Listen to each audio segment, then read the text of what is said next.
Yo, what's going on, everybody? Welcome to the Spann Report podcast. I'm your host, Mr. Spann, and this is episode number 94 of the report. Yeah, man. I took a week off. Uh, not by design though. Not by design. Your man just needed a bit of a respite from all the shit that's been going on as of late, and I wanted to talk to you guys a bit authoritatively on some of these things. I don't want to just kind of just feel like I was catching up while talking about it and not really know what the fuck I was talking about. So I took a week off, man. I took a week off, and in that time, I got in touch with the homie Phenom Blak over the Where's My 40 Acres podcast. Got the homie to come on through, and we gonna chop it up a bit. Say what's up to the people, fam. Yo, what's good with you? Not a whole lot, man. It's snowing. It's snowing? It's snowing here, bro. Fuck this shit. Fuck that white shit, bro. Man, look, I what was that? I want to say Wednesday. Wednesday here, it was 63 degrees and raining. And I woke up this morning and I seen the white shit coming down. I was like, yep, this shit is real, man. This Michigan weather is a bit schizophrenic. Nah, you gotta get the fuck out of here with that confusion. That's not straight up, man. I was thinking about what was it? I said on Facebook earlier today, I was like, you know what? I wish I just had enough vacation time for like 4 months. Just move and go somewhere where snow is just an abstract concept. They don't even know what the fuck snow is. That's what I need. Well, I just need to be somewhere where it ain't snowing unless we trying to go skiing. Like, I need motherfuckers to be able to control that type of droplage, because I ain't trying to be nowhere where one day it's 63 degrees and it's raining. That ain't, you know what I'm saying? That ain't a testament to nothing great. And then it's snowing? No. Look, the funny thing is, though, this time last year, like that same day where it was 63 degrees and it was raining, that same day last year, the temperature was 12 degrees with a wind chill of -7. A wind chill of note. That's what it sounds like. Sound like a wind chill of note. Hey, I can't say no, man. I work outside in that shit. So when I see that today, I'm like, man, shit. People are happy about it. I'm just like, I'm over it. We had this conversation before about, you know what I'm saying, you got a good job and you in Detroit or whatever, you make good money, and I understand your situation, my brother. I do, but with 49 better states, it's hard. And I'm not in the best place either. Like, Maryland got me looking at like 7 other states that's qualifiers for just better living. Yeah, man. And people don't, that was another thing too. Like, I remember when I first moved back up here from Chicago back to Michigan, my people was like, man, you sure that's something you want to do? like what the fuck are you thinking about, man? So I've been getting this for years, man. Real talk. Your people's care about you. That's all that is. Yeah, they do. They do. But I can tell you right now, as much as I love Chicago, I couldn't see myself moving back as much as I love the city. Well, I ain't telling you to move back to Chicago either. That's that's like saying, man, I had 3 choices: New York, Chicago, or Detroit. And it's kind of like, so just God just don't like you. It sound like, because all them places is cold as fuck. All them places, you know what I'm saying, got terribly, terribly bad parts. Yeah. You in the worst one, you know what I'm saying, going through the remission. But from what I heard, it's a lot of people buying up some property down there looking to make a couple money, a whole money in the future.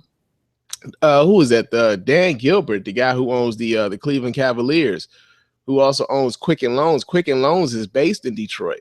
And he's been buying up a lot of property in downtown, man. Like, downtown has seen a resurgence like no other.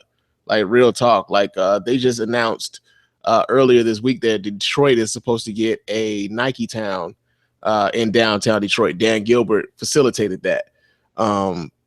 There's a lot of like, even the company that I work for, they were giving employees incentives to move back into the city, like to move back into certain neighborhoods within the city. And they were like giving, what was that, $3,000 credits towards your rent, for the first year, and then another $1,000 credit towards your rent the second year, and then you were on your own. But like, they've actively been trying to get people to move from the suburbs back into like the central areas of the city. Like, a lot of the stuff on the outskirts, like the west side, the east side, whatever, they still going through their shit. But it's a lot of folks moving back into the city from the burbs, man. A lot of hipsters and shit. I mean, I remember I heard about it, and it's a resurgence everywhere. You know, you got the Harlem resurgence, you got the Yep. DC resurgence, Baltimore is going through a resurgence. You got the Detroit resurgence, what I heard about 2 years ago at a music festival. I can't remember if I told you about that or not, but like music artists were buying up the properties there because they was getting whole buildings, you know, for like $1,000 or some bullshit, and they would just spend like 25 on a block. They would get a couple homes, and what they was doing, because Detroit is still a music hub as Yeah. far as that's concerned, artists would come through there, and if they ain't had nowhere to stay, they were staying with these people who was, you know, fixing these places up to code, and then charging other friends, artists, family members little to nothing to, you know, to crash at these places. But now with the whole, with, you know, with Dan Gilbert, if he's doing what he's doing, and just being a whole, like the fucking and I can't think of what it is. The new Harlem shit is the worst. Like the new Harlem, they just kicked everybody out. Like, you didn't have enough money, and they were paying people. They were paying people $25,000 to leave. That's how serious it was. It was like, yo, we don't, because it was people that just didn't want certain black people there. They just, honestly, they just didn't want black people there. So they would go to certain areas in New Harlem and whatnot, or areas in New York, and they would pay people. They would pay tenants like 25 G's to leave. And you know, if you left, that was, you know, they would buy the spot back. They would buy the whole building that way. So they would spend like, I don't know, they spend like 200,000 or something to buy the whole building that way, fix it, and then let them hipster white kids move in, and they charging them 2,500 to 3,500 in rent. So they making their money back. You know, it's crazy now. Like they said they ran out of room in New Harlem. Like they can't. There's nowhere to actually move into for new residents. Yeah. It's crazy. Like DC's doing the same thing. They're going in the hood ass areas, the worst places in DC, and you see white people jogging through them areas now because it's just they don't. The gentrification of these areas is ridiculously massive. It's a lot of money in it, and I wish I could have got a couple buildings in some of the worst parts of DC before they started, because now these white people is living in that shit like it's clean. You know what I'm saying? Like, it's crazy. You know, it was quite a few stories on the news here where they were talking about some of the people who actively had businesses in downtown Detroit or near downtown Detroit that were being forced out of their leases because and they were black owned businesses, but they were leasing those buildings. And they were talking about how like the landlord was like, hey man, look here, we done sold the building to somebody else and they don't want this shit here no more. So who was that? I think it was Bert's Warehouse. And I remember my uncle did a performance there. As a matter of fact, that was the first time I ever even met my uncle. He did a performance there singing some of my grandfather's old songs. And, I went down there and it was like, pretty decent spot, man, right there in like Eastern Market or whatever. And like, it was a real historical place. But now Bert, the owner of that entire thing, is being forced out because, whoever owns the building is like, yo, we don't want this here no more. And they trying to force these folks out, man. A lot of these black owned businesses are being forced out of downtown and, made to either go somewhere else or they're fighting for their right to stay where they are. So, yeah, man, that gentrification is a motherfucker, dude. Well, what's fucked up about it is y'all being in Detroit, and those businesses being there, y'all knew where the worst places were, and you knew the news. I remember you telling me about the starting of the resurgence. Like, y'all knew this was happening. My thing is, black businesses should have been ready to get kicked out, but already had places lined up to move into that nobody was going, that people hadn't purchased yet. Like it was basically a situation of, okay, y'all know they're about to put money into the city, right? We need to get our money in here first. And that's just how white people think. Broke white people, rich white people, they tend to think the same way. They run up in these areas, like, because those musician folk, they ain't got money like that. We're talking about old school musicians that still play jazz and fucking folk, man, and are coming up from places like New Orleans or other countries to try to survive because they're barely making ends meet off their music. Then they move to Detroit, and it's like, holy shit, this is like the holy grail of investing. And they do it. They invest whatever money they have, and boom. It was the same thing with Atlanta a while ago. And homes in Atlanta were so fucking cheap. That's why people from New York and shit was moving down south to buy them properties, because it was like you could get a three-car garage in New York for $300,000. In New York, that's $1 million home. Like, that's insane. In DC, that's $1 million home. So I don't know, man. Like we really gotta jump. We gotta jump out ahead of these things like this. This is gonna happen in New Orleans. This is gonna happen in Alabama. This is any place that you can think of right now that ain't really getting it. White folks is they're trying to build everywhere. So this ain't just the big cities we talking about. North Carolina went through it. DC, like I said, DC is going through it. Chicago going through it. Certain parts of Florida. But I would start looking at places like Arkansas and fucking like Oklahoma. These places that you think ain't Kansas, Missouri, places you think ain't shit going on, these white people still living there. There's still the bulk there. There's still money to be made there, and we got to start looking into that shit because we're gonna get pushed out everywhere if we don't start thinking like this. Well, I think the one of the things, I can't really speak for a lot of these business owners because I don't really know what was going on with them for the most part. But the impression that I get is that we've been hearing here in Detroit about the resurgence and like the reinvestment in the city for a long time. Like there was that talk about whether or not Detroit was ready for a white mayor, right? Because for years, like we had Coleman Young, he was the mayor. Then we had Mayor Archer, and then Kwame, and like all these different things, right? So there was like this big talk about whether or not Detroit was ready for a white mayor. But this talk about the reinvestment into the city, I think a lot of Black business owners, even those who were in downtown and who were in downtown or midtown, I think they just kind of felt like, okay, we already here. Right? But they don't own shit. Right. But they don't own shit. So I just get the feeling like they thought that, okay, since we are already here, all of this development that's going on is just going to enhance the want and the need for our business, not understanding that, hey, not whoever buys this building might not necessarily want you there, and they could put the same type of business that you have there, just not with you. I don't know why. And that's a very confident, cocky, and a borderline ignorant. I don't want to say ignorant. I'll say naive, extremely naive mentality. Yeah. For you to think that white people can replace your little business with a white business that's gonna get more money, that you come on, bro. This is we are 13% of the population. This is come on, man. Like people got to know better than this shit. That this, if I had the money, and I was just thinking about this. It's another thing that gets me is, Black people get money other ways. Legally and shit. I don't know what them niggas was doing, but they should have been on some Stringer Bell shit trying to buy a property in Detroit. And again, get on your Nino Brown and your Stringer Bell and start buying up these buildings, because get them for the white people. Get them. At least then, if the white people want them, you got to flip them. This whole housing hustle ain't nothing but the land hustle. That's all it is. It's back in the day when people was buying land for no reason, 60,000 for 4 acres that's worth $4 million now, and Walmart want to buy it from you. That's the type of shit people need to be doing, but they're not thinking like that. They're thinking, or just owning certain parts in Detroit, period. If you own a block close to the city, yeah, they're going to come to you and they're going to want to buy it because they're going to want to put new homes on it. In Baltimore, you have row houses across the street from brand new condominium developments. It's insane. Yeah. They dealing right there on the corner where the white people is at. It's insane, and it's hella money into it.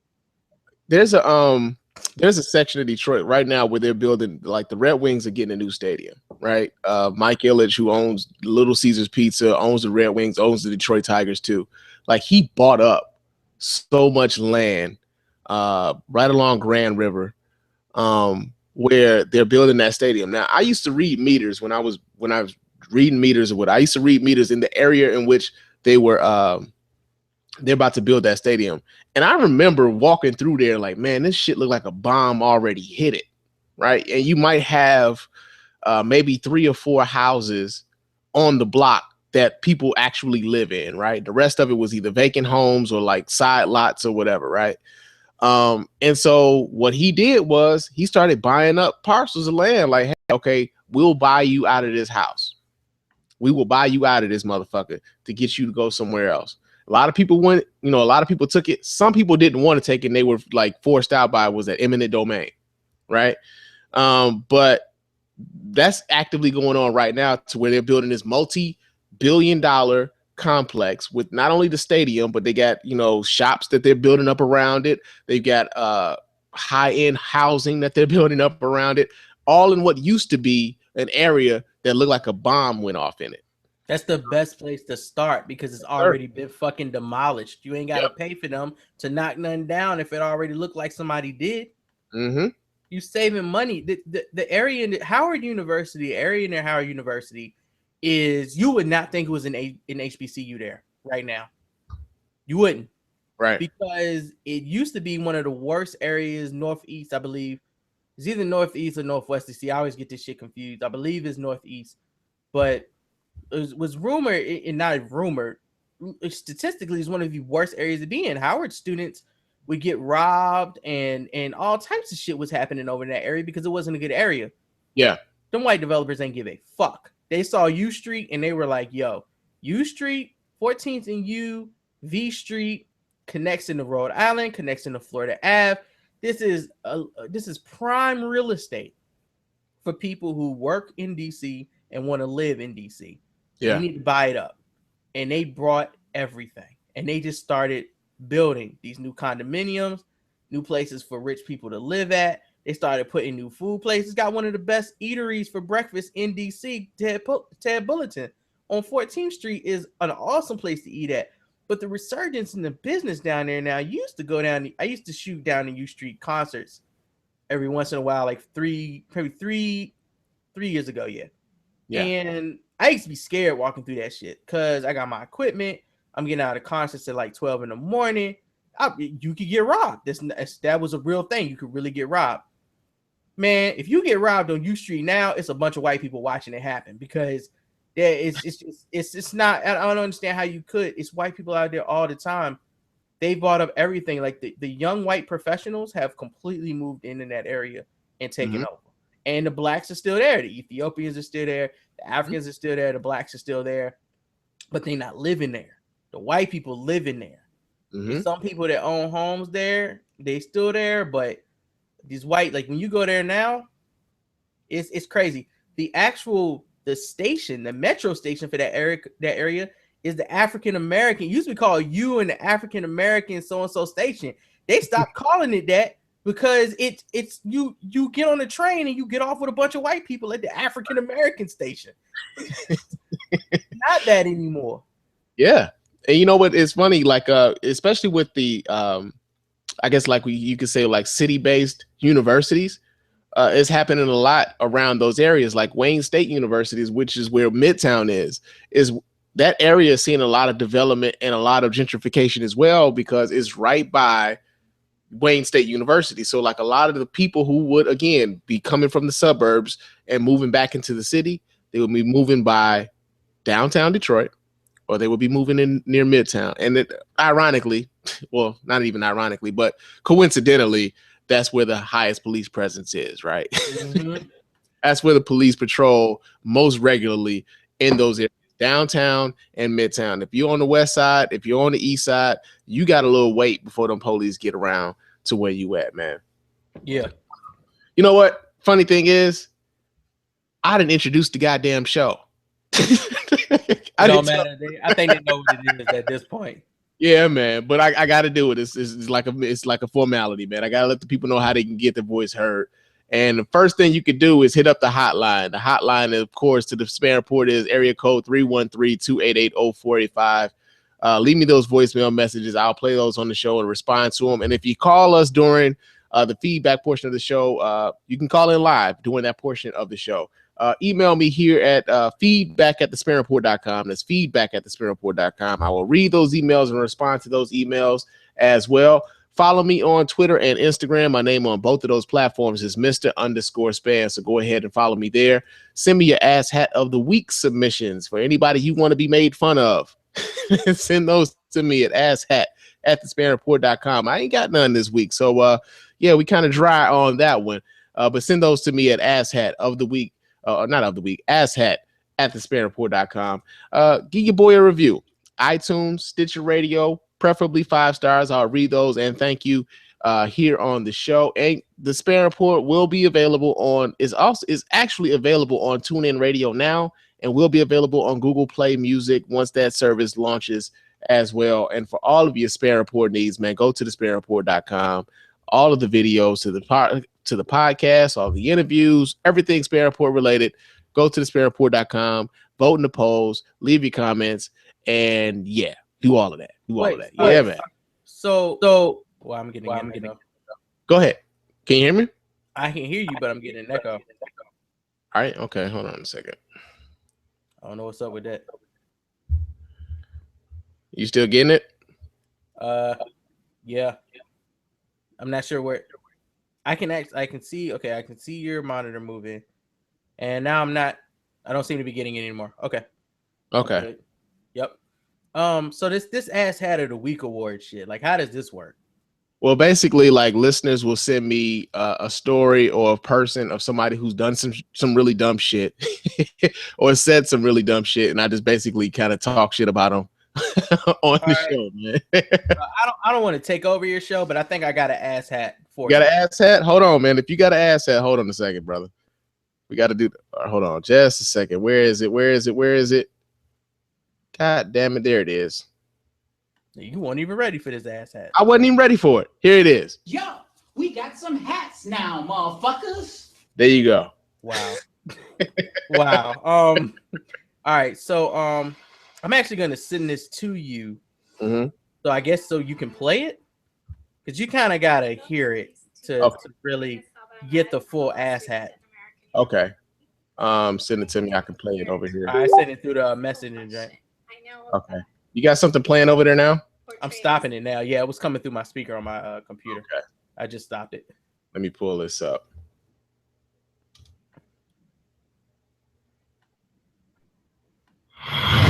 All right, here we go. Assalamu alaikum. Peace to you all. My name is Saba Ahmed. I'm a law student at American University. I am here to ask you a simple question. I know that we portray Islam and all Muslims as bad, but there's 1.8 billion Muslim followers of Islam. We have 8 million plus Muslim Americans in this country, and I don't see them represented here. But my question is, how can we fight an ideological war with weapons? How can we ever end this war? The jihadist ideology that you talk about, it's an ideology. How can you ever win this thing if you don't address it ideologically? Great question. I am so glad you're here, and I am so glad you brought that up because it gives us an opportunity to answer. What I find so amazing is since the beginning of this panel, which we are here about Benghazi attack against our people, not one person mentioned Muslims. We are here against Islam, or we're launching war against Muslims. We are here to discuss how 4 Americans died and what our government is doing. We were not here to bash Muslims. You were the one who brought up the issue about most Muslims, not us. And since you brought it up, allow me to elaborate with my answer. There are 1.2 billion Muslims in the world today. Of course, not all of them are radicals. The majority of them are peaceful people. The radicals are estimated to be between 15 to 25%, according to all intelligence services around the world. That leaves 75% of them peaceful people. But when you look at 15 to 25% of the world Muslim population, you're looking at 180 million to 300 million people dedicated to the destruction of Western civilization. That is as big of the United States. So why should we worry about the radicals, 15 to 25%? Because it is the radicals that kill. Because it is the radicals that behead and massacre. When you look throughout history, when you look at all the lessons of history, most Germans were peaceful, yet the Nazis drove the agenda. And as a result, 60 million people died, almost 14 million in concentration camps, 6 million were Jews. The peaceful majority were irrelevant. When you look at Russia, most Russians were peaceful as well. Yet the Russians were able to kill 20 million people. The peaceful majority were irrelevant.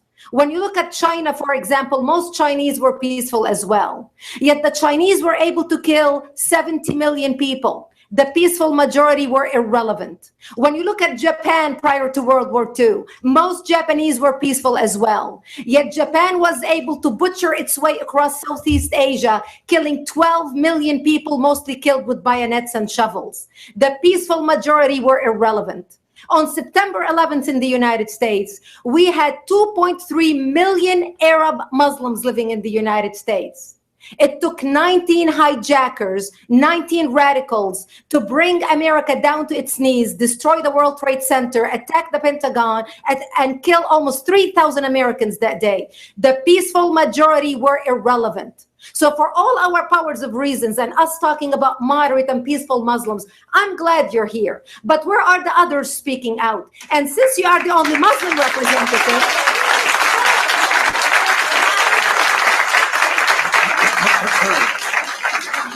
save the applause till the end.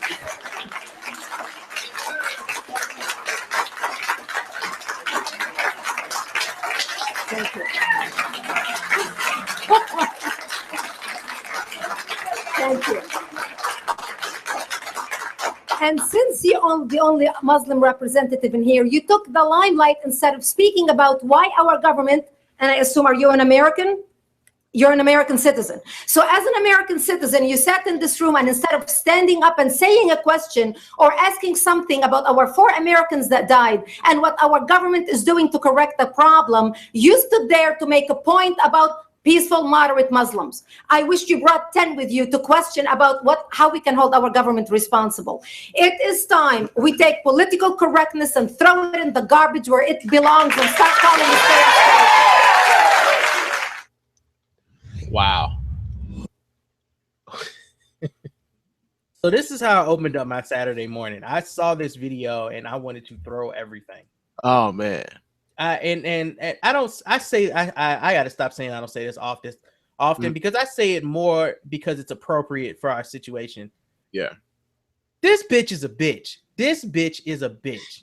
And if I offend anybody listening to this show, I'm sorry, but this bitch is a bitch. Yeah. This student came up to her and the simple question through all of her explanation was simply, given the Muslim and Islamic ideology that gets represented on Fox News and a bunch of other stations, and the fact that you have no representatives whatsoever of Islamic culture or following here to speak about this ISIS issue, where are they? Mm-hmm. How do you attack an ideology when you don't have the people who actually represent it and speak for it, the 75% of them, when you're here to address the 25% as a whole? Notice in every answer that she gave back to her, where she follows it up with the majority were irrelevant, she also names the whole country before she does that. She goes, Japan was able to, but the majority was irrelevant. You just blanketed the whole country with that first statement and then followed it with everybody in Japan, the majority of them who had nothing to do with it, were irrelevant. She's contradicting her own fucking statements while sounding like a proud, spoiled bitch. And it kills me that she has a podium, because those people in there are all a bunch of fuckwads who ended up clapping because what she did was she flipped what that girl said and then used it to make her point in her case. Initially, she equated this girl to the argument that we have as Black people to police officers, where we go, well, all cops aren't bad. Yeah, we know that. So why the fuck don't y'all step up and actually say that or discipline the other cops you work with who are doing this fuck shit? But that's not what this girl did here. What this girl said was, hey, this would be like if a cop walked in the room and said, y'all trying to come up with new ways to stop police brutality, but do you have anybody in here who is an officer of the law that can speak as a representative of the cop movement so that we all aren't blanketed as bad fucking Black killing cops? Yeah. That's what this girl did.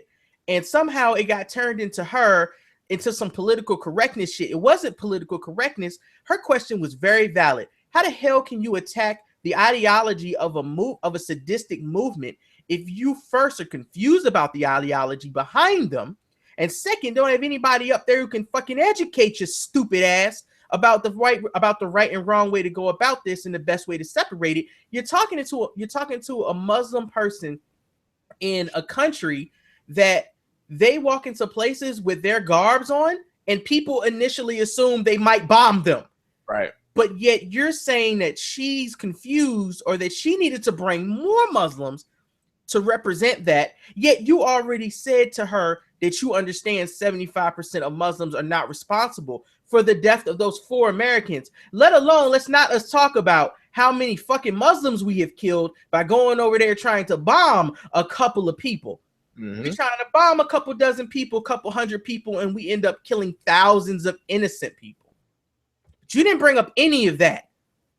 You got all riled up over 4 dead Americans in a country of 360 million Americans. That is such a small decibel of the population that you cannot even represent it in math. Okay. It's disgust. It was a disgusting display of somebody who had a microphone and a podium and a high bitch just like radar. That it was disgusting to listen to. And she was a person of color at that, which made it even fucking worse. Yeah. And you know, one of the things that always kind of pisses me off too is like, even when you take into consideration, hey, there may be, this isn't a black and white issue as much as people try to make it out to be, right? And much in the way that she tried to make it out to be like, this is a black and white issue. There's a lot of nuance. There's a lot of gray area there. And they bring up political correctness as if it's a bad thing, to say that, hey, taking into consideration these other factors means that I have to be politically correct. And I don't want to be politically correct. I don't want to have to think about these other things because I want to get to this point here. And if I have to think about all these other things that probably brought this to this point, then it kind of fucks up my argument. Right. And so the pushback on what a lot of people say is political correctness is what I find a little bit fucked up too. Because what they're really saying is, I don't want to have to think about all this other shit. I just want to be able to blame somebody. I just want to be able to point a fucking finger. And if I can do that without you muddling the waters with all these facts and shit, I'm going to do that. And people love that. A lot of Americans love that. Like I saw, I posted a story yesterday about the Sikh man that was beaten. I want to say it was in DC. He was beaten and the guy told him to, go back to your own country, beat him and thought he was a Muslim. He was a Sikh man. He wasn't Muslim at all. And to a lot of folks, all you got to do is wear a turban. That just means you Muslim. Boom. They ain't got to take the time to try to figure out exactly who you are, what you're about or nothing. Hey, there's somebody that looks different from me. Beat the hell out of him. He's not American enough. So yeah, man, it's a lot of dumb motherfuckers. A lot of dumb people. That student walked into that auditorium and the first thing out of her mouth was, peace to you all. Yep. And then the last thing she said was, how can we fight an ideological war? How can we win this thing if you don't fight the ideology? That was her question. I wish the dumb bitch had just answered her fucking question. Instead of she took the opportunity to nail it to a Muslim student, a student of all people. That's what she took. She took pride in that. She was very proud to kill that whole, to kill. She kills ants with sledgehammers, as far as I can tell, unnecessarily. Then this ant wasn't even in her house, let alone trying to get to her picnic basket or blanket. She just saw an opportunity to feel like a proud bitch and be loud and wrong. And she took it wholeheartedly, and she was in a room full of other proud, wrong, and loud motherfuckers. Well, usually the loudest and the most ignorant are usually, the ignorant are usually the most loudest. They always have the most to say. It's always the people that don't know what the fuck they talking about. They got the most to say about the vast majority of shit. Real talk. Yep. So I didn't even catch her name, but yeah, man, she is the asshat of the week. Yo, we got some hats now, motherfuckers. And you know what else, man? If I'd have been thinking about it, I could have went on ahead and submitted another asshat of the week. I don't remember this chick's name, but I remember her tweet was kind of like going viral for a little bit over the past week. She was talking about Dearborn, Michigan, and it having the highest concentration of Muslims, and we need to go there and fuck that place up and let them know that we coming, right? She hasn't been charged with terroristic threats yet, right? And that was on the news earlier this week, especially here in Michigan. Like, she hasn't been charged with terroristic threats yet, but it just kind of goes into the whole thing of, hey, I can say these things, and I don't really have the fear of the repercussions that most people have. Like, had that been me saying that I was going to go anywhere and do anything. They don't lock my black ass up, man. Real talk. And I hate that I didn't get that chick's name. She could have been the ass hat of the week, but I appreciate your submission for the ass hat of the week this week, brother. Real talk. Yeah. Yeah, man. But you've been a busy man, bro. You've been a busy man. I've been seeing you doing your thing, man, as far as like the Comic-Cons, man. You've been doing your photography shit, man. Like, how long have you been into the photography thing, man? I've been seeing some of your pictures. It kind of fly, bro. Appreciate that. Let's see. We did A3C in 2010 in Atlanta. Mm-hmm. So in 2010, I brought a Rebel XSI. It's a very very, very entry level camera made by Canon. And I did it just to take pictures while we was there. I wasn't trying to do photography for real. I was just using it like so I could look a bit more professional. Yeah, after that, I was talking to Kanye Bress about photography, and she let me know about the 60D Canon does video, so that would help with interviews, and the quality was like HD amazing. So I was like, okay, let me cop this. And then I kind of just started taking pictures. Well, you know, I would take some pictures and I would post some on people like, yo, these pictures are really dope. Like your pictures are really good. And I'm like, oh, they look all right. And I ain't really thought about it. I was just trying to get pictures to put in the video or pictures to post on the blog site. But A3C started using my pictures on the blog, like for the banners and stuff. Like come to A3C and it will be my picture up there. And I'd be like, okay, that is kind of a dope picture that I just took on the whim. So I started playing around with the camera, and I realized I could use the camera to get into concerts in DC for free to do press.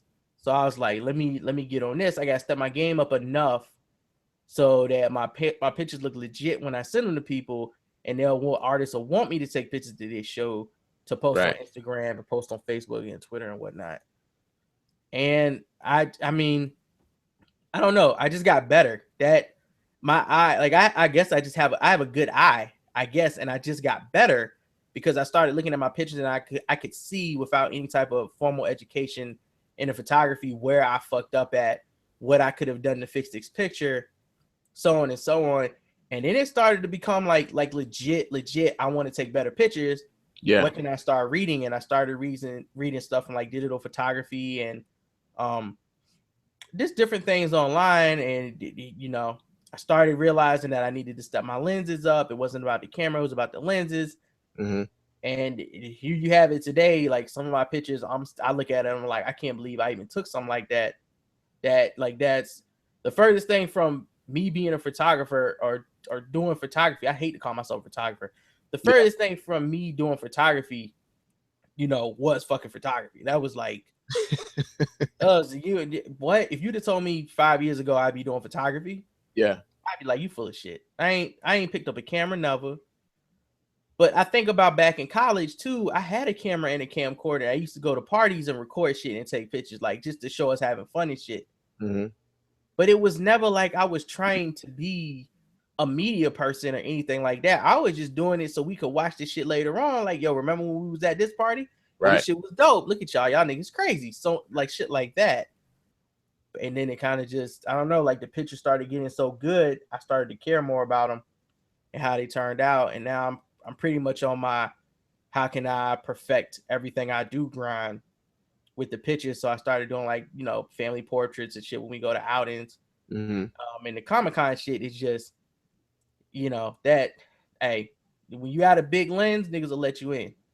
Point blank. And I got a pretty big lens, so I walk in that motherfucker and I take pictures. And, you know, I've had the actors hit me up like, I love this picture. It is a great picture. Yeah. So on. So I just keep doing it like that. Just keep the hustle going. But my passion is with the music photography for sure. Like taking pictures of people performing their music live is just, that's an ultimate high for me. Indeed, man. You know, like I said, like with the Comic-Con stuff, like you said, just having the big lens, it kind of got you in. But like, I remember you and Chris were on, was it the DC PodCon? DC Podfest. DC Podfest. I'm sorry, I got my bad, y'all. No, you good. But you guys were on a panel about, and I remember you guys were talking about how you kind of use some guerrilla tactics a little bit. That was me. to get where you need to go, bro. Yeah, these guys have actually dubbed it the Phenom. They call it the I don't know, the Phenom tactic or whatever. Yeah. Me and Chris and I were up there this year, or the Phenom method or some shit. We were up there this year, and they had a lot of, because there are a lot of good television shows out right now, so a lot of them were there. Yeah. And what happens is when we get signed up as press for Comic-Con events, whether it be in San Diego or it be in New York, because we did both this year, we get the networks will contact us via email. Mm-hmm. And some of them won't. They won't send out an email at all because they're just like Fox doesn't send emails. ABC doesn't send emails. So that's ABC. We're talking about Agents of S.H.I.E.L.D. and like huge shows. They're not sending out emails. You need to contact them months in advance to let them know you want to be on their press list. Right. Well, we just learned some of that this year. We didn't realize that. And we were getting emails from some people, and they either were telling us that the rooms were full or that we couldn't get in. So we got what we got. And, I got to read like Rashida Jones and shit, but I wasn't satisfied. So when we got there Thursday, I noticed the method that they were using to bring media back. And basically it was you would check in, and then you would kind of line up on the wall, and then a representative from that network would come out and say, who's here for Gotham? And everybody in line would be like, we're here for Gotham. And they'd be like, okay, come back with me. And I just started lining up on the wall. And when that person would come out, I would walk back with them, and I would just go chill in the room. The only room, and I never was worried once I was in the room, because I'm like, once you in. They don't really care who you are, as long as you're not fucking anything up or causing a disturbance. As long as you're doing interviews and taking pictures, that's what they want. The only room I was worried about being in was the X-Files room, because like we're talking about David Duchovny and Karen Gilliam were coming through. With Karen actually didn't show up. But we're talking about David Duchovny is in there, and the original creator of the X-Files is in there. That was a really big room. Like I was in there with Rolling Stone and Forbes, and I was not supposed to be in there. And and I was doing photography. They were just like, okay, if you want to take pictures, you stand up right here, yada yada yada. But the woman was actually checking, like she was walking with the people. So who are you with? She was trying to check off her list to make sure everybody showed up. So I had to keep this maneuver going of wherever she moved to, I would shift to the other side of the room until she was done. And when she was done, it was all cool. Right. My picture, she even thanked me for coming. Didn't know who I was, but thanked me. It's all about how you present yourself. Like I may have done that, and it may sound very unprofessional, but I'm very professional when I'm in the room. Right. I ask very professional questions. I treat people like people. I take pictures like they're awesome people. I don't take pictures like I don't know. The photography game is really weird. When you get beside people who do it for a living, they're dicks. Some of them can be real dicks, man. Well, the impression of most photographers a lot of times, unfortunately, is that they're dicks. And I think a lot of that comes from like the whole paparazzi aspect of it too. That's what it is. Like we were in, I hate, because I would love to work for them one day, but they had a couple people there from like Getty Images, and Getty Images is, if you're ever watching the news or that's where their pictures are coming from. They're big, yeah. Well, they tend to talk to the actors differently than we do. They're all about the shot. They don't care who the person is outside of them being that person. Like if it's Jennifer Lawrence, they don't care that she's a person. They care about the shot that they can get, that they can sell. I completely understand it. But it's weird when you have actors show up and they're like, wow, everything's really quiet. You guys are like really polite. It's really nice. That lets you know that they constantly, because I've done it in San Diego, and in San Diego, I have never dealt with people who were so cocky behind the camera. Wesley Snipes, Wesley, look over here, Getty Images. Hey, right here, guys. All right, look up, look at the ceiling, look to the side, look to the right. All right, smile, Wesley. You look sad. What happened, Wesley? Okay, you look great, Wesley. And they would actually do this. I'm not exaggerating. They would talk to these people like this. Yeah. They were like, do you know that Wesley Snipes has like 108th degree black belt? Like, why are you talking to him like that? The fuck out of you, dude. If he wanted, but you know what though? They're probably looking for the picture of him doing that so they can sell that too, and his ass gets locked right back up. And it's not all Getty Images. I met some really nice people from Getty Images, and they were awesome. But it's just San Diego is really what I'm talking about. I'm not even really specifically talking about Getty Images. I'm talking about San Diego, and I don't know who those people worked for, but they were rude as hell. They yelled at actresses. you know, like to get their attention. Or the worst thing they did was they didn't respect the other photographers around them. They would step in your shot, step on your toes, knock your equipment to the side. They were just like, I am still a nigga. Every once in a while, I want to punch somebody in the face. And it's just like, I don't care about your camera. I really don't. I will punch you if you touch me again, or if you bump me again, or if you shove me again, or if you talk to me like that again, because you don't know who the fuck you talking to. You don't know me from Adam, bro. I will punch you, hop on a plane, and go home. Like you really don't know me like that. That sounds so much like when I went to the auto show last year trying to get a shot of that Acura NSX, and these Indian guys just kept stepping in front of my shot. And I'm like, hey, man, hold up. Come on, man. You don't just move the fuck out the way, dude. Like, you ain't gonna keep stepping in front of my shot. That sounds so much. I know it's probably like 100 times worse where you're at, but it just so reminded me of that moment right there. Yep. It's just ridiculous. Yeah, man.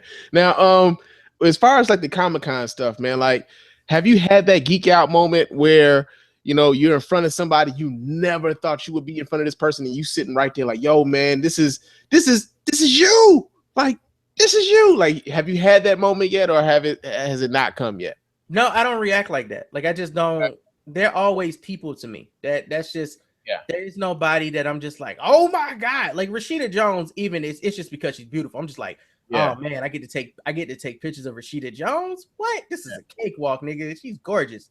Outside of that, no, I don't meet people and I'm like, oh my God, you're Will Smith. And it's like, that's never gonna happen. I've met too many hip hop artists whose music I followed for decades now. Mm-hmm. Like if I met Jay-Z tomorrow, I wouldn't be like, oh my God, you're Jay-Z. Right. I'd be like, yo, Jay, can I get this picture, bro? yo, I don't care what they say, man. Man, Holy Grail was amazing, nigga. Amazing, nigga. That's how I am. And it wasn't. No, it was to me. I like that album. I think that album is really. I think that's his 4th best album. Yeah. Oh man, I think Magna Carta is dope as fuck. I think people just overlooked why it's dope. Like people are taking it outside of the context of where it exists. And same thing with Thrones. Niggas hated Thrones when it first came out. And me and a couple of people was the only ones that was like, y'all just don't understand. I fuck with Thrones. I don't know about the Magna Carta one though, bro. I was like, I'm like 3 for 3 right now, my nigga. So Magna Carta, like niggas talk that shit about Thrones, and now niggas love Thrones. Niggas said that shit about 808s, and now niggas love 808s. Oh, 808s is my shit. I bang that shit to this day. Niggas hated it. I was rocking 808s came out when I was still in college. So I used to listen to 808s going to class all the time. And I remember niggas telling me, man, you be listening to that 808 shit, Kanye singing this shit. This shit's wax, man. I'm like, nigga, this is music. I don't care if you rapping or you singing. If that shit is dope, I'm in it. Yeah. That shit is dope. So, yeah, if I met Kanye or I met Jay or anything like that, the only thing that would make those experiences better is if you actually get to kick it and hang out with them or have a real conversation with them. Right. You know, like I met Kendrick Lamar a couple of times. I've never spazzed out and been like, oh my God, Kendrick, you fucking you're classic, nigga. You're only 25. Like this. It's like, yo, Kendrick is a cool dude. You can walk up to him. You can like thank him or you can speak to him. He'll shake your hand. He's really cool. All of them are cool, actually. As ratchet as they be sounding, they all cool. Like I met all of them, and they're real cool people. And that, that's just how the game goes, man. I had one dude out in Comic-Con hit me up on Instagram and asked me to remove the picture I took from him because it wasn't from a good angle, and I really had to sit and like accept that. For 15 minutes because I really wanted to blow his whole shit up. I saw it at like 3 a.m. So I was tired and I was high. I was like, he was like, the lighting isn't good. It's just not a good angle. It's just not a good picture. I was like, dude, like really, nigga? I don't take these pictures for you though. Like you didn't pay me to take this picture. Right. Did you take it? Nice. I did. I was nice enough and I took it down. It ended up going back up later with a group of other pictures. Hey, yo, the pictures we got to use them for our site. I hear you. I hear you. And you're not paying us. Yeah. I think, you know what, like there was a time where I might have been one of those kind of people that would be starstruck Like, and there's only like a few people who would even get to that point, right? Like, so if I met Michael Jordan at one point, I would have been starstruck. If I met Barack Obama at one point, I would have been. But like when you start reading up more and more, and like you start learning about some, you know, how some of these people kind of move, especially like with Michael Jordan. I grew up. I don't know if I would be starstruck anymore. You know what I mean? Like Barack probably still. Like, hey, what's up, man? Like, it's you. But yeah, man. Like, so just like operating in those spaces, man. Like maintaining your cool, man. That's dope. That's dope that y'all able to kind of operate in those spaces in the way that you have been, not necessarily being with a lot of those mainstream people would consider legitimate, you know, outlets. You know what I mean? Yeah. Yeah. Now, back to like the podcasting aspect though. And like I said, you guys were at the DC Podfest. What was that experience like? Because I have yet to go to like a podcast conference or anything. What was that experience like? It's interesting because we've been doing it for so long. Mm-hmm. And you got to give me a second. I just read an article that says Adele sold 900,000 copies of her album in a day. Wow. Like I'm like spazzing over here. That's ridiculous. That's insane. Yeah. But they were like, she might sell 1 million in a week. She sold 1 million in a day. Like, fuck out of here. But I think that whole thing with her taking her music off the streaming services helped that a lot. Dude, I think it helped. She's a genius. She is. Fucking genius. She is. Genius. I think that helped. Jesus Christ, she's a genius. The people who would gone ahead and streamed it went on ahead and bought it when they figured out, hey, I'm not going to be able to stream it. Boom. Genius. Yep. And her last album sold 30 million copies. So, yeah. I mean, what do you do? Mm-hmm. So, the DC Podfest was interesting because I'm a veteran podcaster. I've been doing this way too long. I have way too many episodes. And it's funny when people ask you like, oh, when did you start your podcast? And you're like, 2010. And they're like, oh, really? So like, what episode number are you on? And I'm like, for a regular show, 450. And they're like, wait, I'm sorry, what? Like 450. You've done 450 episodes of a podcast? I'm like, yeah. And they'll be like, that's crazy. Like they'll be like, wow, that's amazing. Because people jump into podcasting and then they jump the fuck out. Yeah. They don't stick around. So the podcast of it was dope because we got to meet people who were in radio and came to podcasting. You just remind me, I met a really dope woman who used to work at NPR, and I got to hit her up because she said she wanted to do lunch. She was really cool. Like when she found out I've interviewed Run the Jewels before, she was like, "What? My husband loves Run the Jewels. We need to talk." I'm like, "Yep, we do." But it's because I basically explained to her, you know, I was frustrated with what I was seeing happening with podcasting, and that a lot of these big outlets that ignored us before are now trying to act like they honed the craft, and they right. And what was cool about DC Podfest was I was able to talk to not those people, but people like me, like you, like Insanity and Rod and Woon and a gang of other Whiskey Wine and Moon and Black Astronauts, Nerd Apocalypse. I was able to talk to people like that who really want to work together, who really want to build together, cross promote, be on each other's shows, bounce ideas off of each other, really show people that we care about podcasting and not about being a part of the podcast world. No, we care about podcasting. And it was a really good experience for that. Plus, I got to read fucking Henry Sabrowski from last podcast on the left. And then we got to go out and have drinks with them. Like that was, he talked to me and Mary for like 30 minutes. Like we were old friends because he listens to our podcast, which blew my mind. I was like, what? Because he walked up to me. He was like, yo, you're Where's My 40 Acres, right? And I'm like, I'm sorry, Henry. I'm having a moment, Henry. Because you listen to our show. And like I'm watching Heroes Reborn the other night and I'm looking at Henry Sabrowski and I'm hitting Ashley on the shoulder like, hey, he listens to our podcast. That guy right there on television. That guy right there on the screen, the little guy making all the noise is really funny. He listens to our podcast. Yeah, that's cool. So it was a really good experience. And they did a lot of marketing type things where they talked to us about how to better structure our shows, how to better reach out for sponsorship and things of the such. We got to actually do like they called it not a blind date, but like a speed dating, but it was more like speed sponsorshiping, where you sat down with different people that were looking to sponsor, get their product out, and they might want to use your podcast to do it. So that was interesting. It was small, but it was personal. It was personable and it was small. It was a very intimate podcasting event, and I can't wait to do it again. And our live segment was received extremely well. Extremely well. I started talking about I saw that. Yeah, I started talking about how we needed to do this in DC, and she runs the Jelly Show over there. She hit me up and she was like, I'm tired, but let's see what we can do, because I'm in. And I'm like, yeah. The live show is so, when you get up there, man, and you're talking to people and you're seeing their reactions and you're seeing their faces, and then at the end you ask if there are any questions and more than half the room puts a hand up. There's no feeling like that, bro. That shit is so dope. Are you gonna lag? I am now. Okay, because like I was saying something and then like you came in and it was a total part of it. But nice. Kind of funky now, but I think it's straightening out.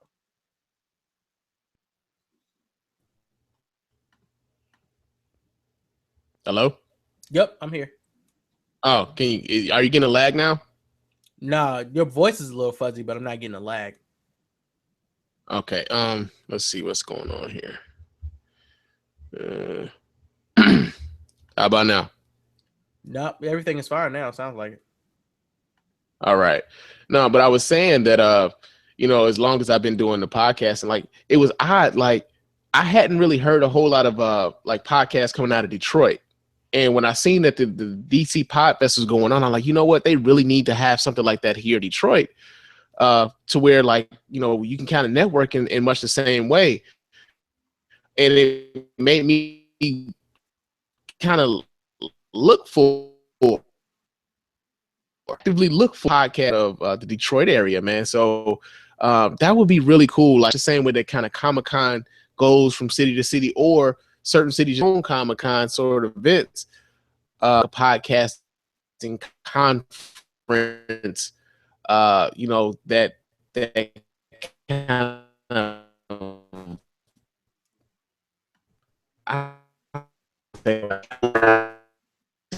sprout one out from your city and other people, and to kind of really big fan of the podcast with active a lot of the you get into getting sponsors, having a realistic idea of how many listeners you probably would have starting out. Sorts of different information that comes through that group, man, is real valuable. I don't know how your recording might sound, but everything you just said was going in and out. Like, it was going in and out? Yeah, and then when you talk regularly, it's fine. Like right now you're talking and everything is straight. And then when you start dropping your knowledge and your opinions and shit, it's like sound like broken RoboCop. I'm like, oh shit, man. Well, you know what? I hope that this Mixcraft in the background is working a hell of a lot better than this Google Hangouts. You know what I mean? I think that's what it is, because like your mic is going to receive your audio as it's coming into the microphone, not as it's. And plus, you can't. Your voice doesn't come back into the mixer, so you should be good. Yeah. It comes in one way. Yeah. Well, I hate you missed that. No, I heard most of it. Like I definitely got the gist. So I mean, yeah, like I feel the same way, man. It's just we've been doing this shit for so long, and to be doing it this long consistently is hard. Yeah. It's hard work, but it's fun. Consistency has, like, I'm be honest with you and with everybody who's ever listened to this podcast. Consistency for a long time was one of the biggest hurdles for the Spann Report. Like, and part of it was because of how I was doing the show. Making it comedic and like writing down skits or whatever. Like it was really a heavily scripted show, and trying to do it weekly when you're not a comedian and you're trying to make jokes of everything. It was hard, man. I had to figure out a way to where I felt like I can do this show consistently on a weekly basis And finally, I think I'm at that point, right? Finally, I think I'm at that point. I would love to be a comedian. Like, that would be awesome to get up and just talk about shit and joke. But I can't sit and write a joke. Like, I bounce my energy, like my comedic energy comes off of conversation with other people. Like, one of the like I can have my dad like dying on the phone when he starts talking about stuff, and I start relating to him like how I'm hearing what he's saying versus what he's really trying to say. But I couldn't sit down and write that stuff. I've said a lot of shit that just came straight off the dome because that's just how I felt in that moment. Right. For me to try to sit down and go, okay, now bring all of that energy to this pencil. I can't do it, man. Like, if I try to sit and think of a joke, I draw blanks. I'm like, no. Well, part of that was like say for instance, if I did write a joke down and I wanted to use it on the show, I'd have to write that joke down the minute I thought about it. Because if I don't, it's gone. Right. So I'd have to write that shit down the minute I thought about it. I'd have to pull out the phone, pull out the Evernote, like, okay, this is what you got to do, yada, yada, yada. And it'd have to be right in that moment so that I can kind of pull back from that moment when I do go ahead and try to execute that joke. But to try to do that every week on a consistent basis on some topical shit all the time was hard. That's why I have so much respect for the art of comedy and what comedians do, because that's something I am not. You know what I mean? I'm pretty sure they do it just like that. Like, I think I have way more respect for the writing room people. Like, I think comedians like Dave Chappelle, I think they're just funny fucking people in general. So every way they perceive everything, if they just spend a day hanging around people, they could come up with a whole set list for a great stand-up show. But the hardest thing, I think, is for the people who write for comedy shows. Like, they have to sit in a room with other writers and come up with jokes and ideas, and that's hard. Like, to me, I'm just like, I don't know if I'd be able. You know what? I say that, and then I get around like Chris and them, and we be on party chat, and we be like, yo, this is an amazing idea for a skit. We need to run this by SNL. Yeah. And a couple of people have sent us emails saying that. They're like, I don't know why you guys don't sit and write skits, or at least write your ideas down. Chris and I, we were at Comic-Con. We sat up for like an hour and a half while watching SNL, bouncing ridiculously hilarious ideas for Black skits off of each other, like just having to deal with like Comic-Con, having to deal with white people, being in New York, having to take the goddamn train, like shit like that. And then we didn't write any of it down. We just didn't think to do that. Like, we were kind of like, I was talking to my pops the other day, and he was talking about, like with the Fire Stick from Amazon, there's a way that you can black box it, and you can get all this shit for free through your television. And he's thinking of the original cable black box, where like somebody at the company is hacking the service for you and allowing you to get all of those services for free, or else the services already existed on the box. You just needed the codes to unlock them. And that's what the black box was. But for him, he was just like, they get this stick, man. They stick it in their television. They watch pay-per-view fights. And I'm on the phone, and I'm like, that's not how this works. I said, oh, shit. I'm like, first, I said, what they're doing is you get these movies, they get released around the country earlier before they get here. So you might be watching Hunger Games right now with your Fire Stick, your hacked Fire Stick. Yeah. But this shit might be in Spanish, or it might be in Dutch, because they released it there first to test the audience, right? Or you might have a screener, and in the middle of the fucking screen, it says not for resale, or it says for critic reviews only, for screening purposes only, in the middle of the fucking movie. So it's not like they're getting the actual Blu-ray version of the movie through this Fire Stick. I'm like, so you going over, I'm talking to him, you like, so what you saying, man? They looking at bootleg copies. I said, listen, you over there with them watching that goddamn Fire Stick, and they pulling up the Spanish version of Guardians of the Galaxy, and you having a conversation with them later. They like, man, I ain't go to see that shit at the theaters. I watched that shit at home, man. They had that little squirrel and shit in the movie. Like, nigga, don't want a squirrel. That was a raccoon. Shit looked like a squirrel on my television. I had the blackety black version.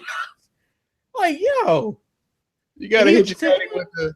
That's not how it works. That's not how any of this works.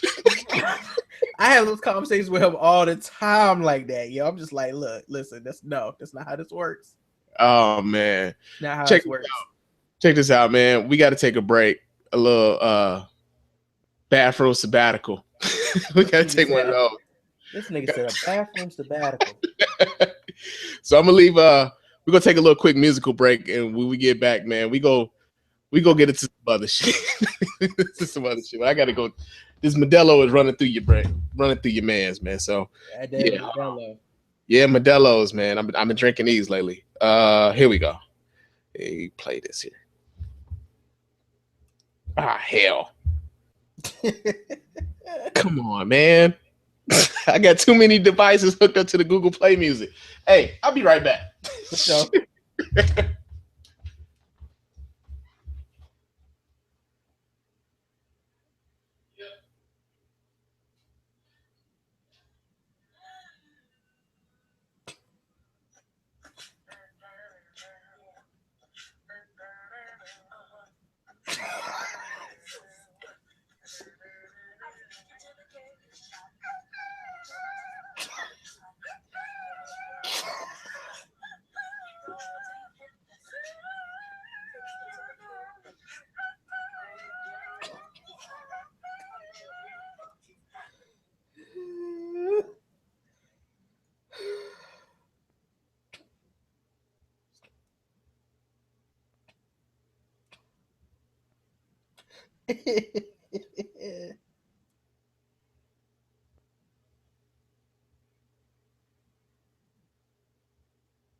And I'm back. Yep.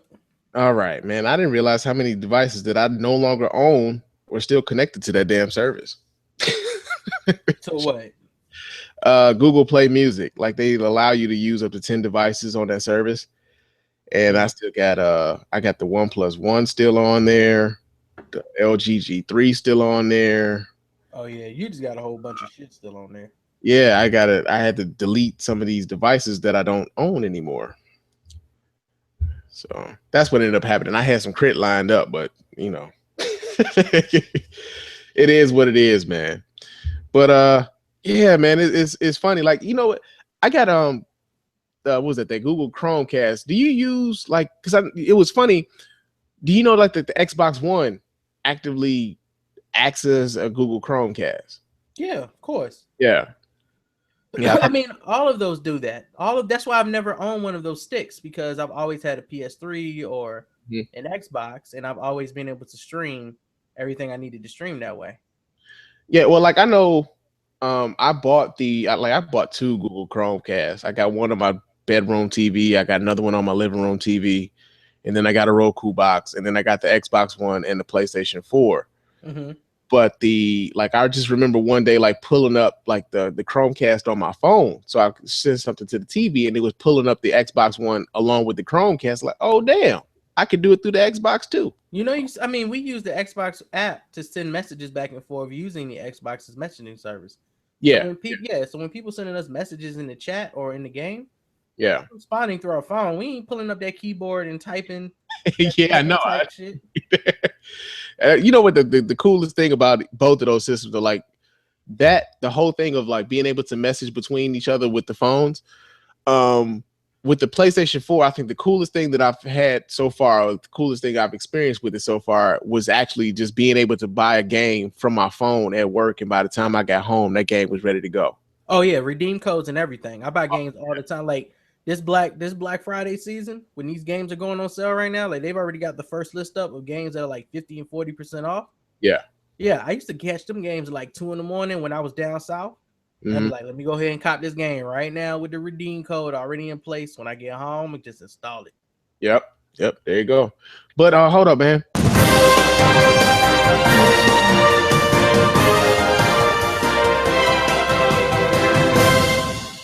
we got breaking news, right? Charlie Sheen is HIV positive.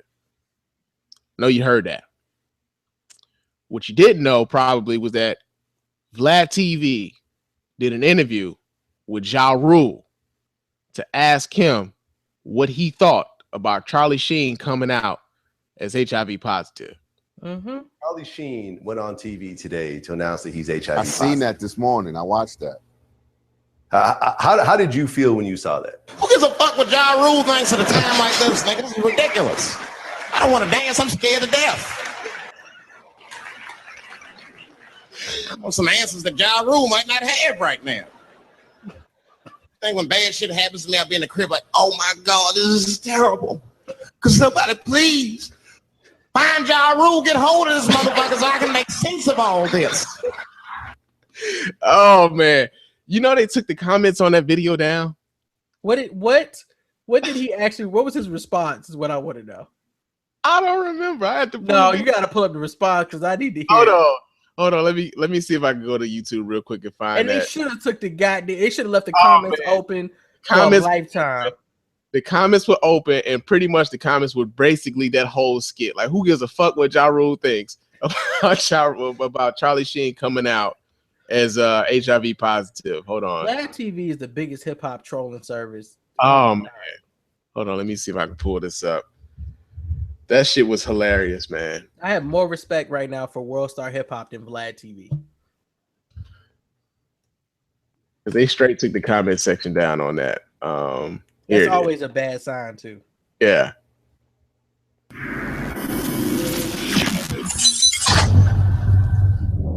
Charlie Sheen went on TV today to announce that he's HIV I seen that this morning. I watched that. Oh, they put him back up. How did you feel when you saw that? It was the craziest. I wasn't shocked. Charlie's a wild boy. So I wasn't really shocked. And we live in a society now where people's attention spans are next to nothing. There'll be a new storyline tomorrow. We won't even be thinking about that. That's news, nigga. It's supposed to be a new storyline tomorrow. and now, the doctor's on there like, there's not a trace of AIDS in his blood or HIV in his blood. He's good. He doesn't have AIDS. He has HIV, and there's not a trace in his blood. He's good. It's not, it's crazy, but it's just not that big of a deal as it used to be. Like when he used to be, died from AIDS, and Magic announced he had HIV. Those were like wow moments. This wasn't so much. I mean, have you had any people close to you that died of AIDS? Yeah, my uncle and a cousin of mine died from HIV/AIDS. Yeah, so the disease has been around so long. Time out. Was he going to call it HIV/AIDS? Is that what he was? That's what he did. He said HIV/AIDS. He put it both. Okay. All right. About it and how to try to prevent it and these things. So. Hey, Mom, remember when Pookie had that HIV/AIDS? Like I said, hey man, this is a 5-minute video, man. I don't really give a shit what this dude says for about 5 minutes, but yeah, man. They took the comment section on this video down for a minute, and once I pulled it up now, the comment section is back up. And those comments got to be amazing. Oh man, I heard about Charlie Sheen, and I was like, "Where's Ja?" Let's see. Thank you, Vlad TV, because we all needed Ja Rule to make sense of all this Charlie Sheen HIV mess. 50 wants to feed his niggas. Oh my God, this is terrible. Could somebody please find Ja Rule, get a hold of this motherfucker? According to Chappelle, verbatim. Yeah, man. Yeah, man. So why? And the only reason, is that I just. The fall of some of people's favorite hip hopsters is amazingly awful. Have you seen commercials? Because MTV makes a GIF of every stupid thing that happens in your shows now and turns it into a commercial. Mm-hmm. Have you seen a commercial of Ja Rule riding the horse and whipping it? No. Let me see if I can find this commercial. And what MTV will do is they'll just play the GIF with audio as promotion for the show. Yeah. The same annoying shit over and over. after a while because you get to see people's faces and shit in the GIF. Yeah. More than once. So let me see. Ja Rule television show. Is it Follow the Rules? Oh my God. Really? Follow the Rules. Oh, that's right. He does have a reality show coming. I think it's already out. If it's not, it's coming soon. Oh my God. Where is the commercial? Where is the GIF of him from the commercial? Oh, come on, MTV. You only keep these commercials on your site. That's bullshit. I can't believe MTV still has music as an option up here on their shit. Bruh, like, when was the last time anybody went to MTV to find out breaking news about music, you know? If you wake up at 7 in the morning when none of them niggas is working because they be drinking all night, then yeah, they play music for like 2 hours. And then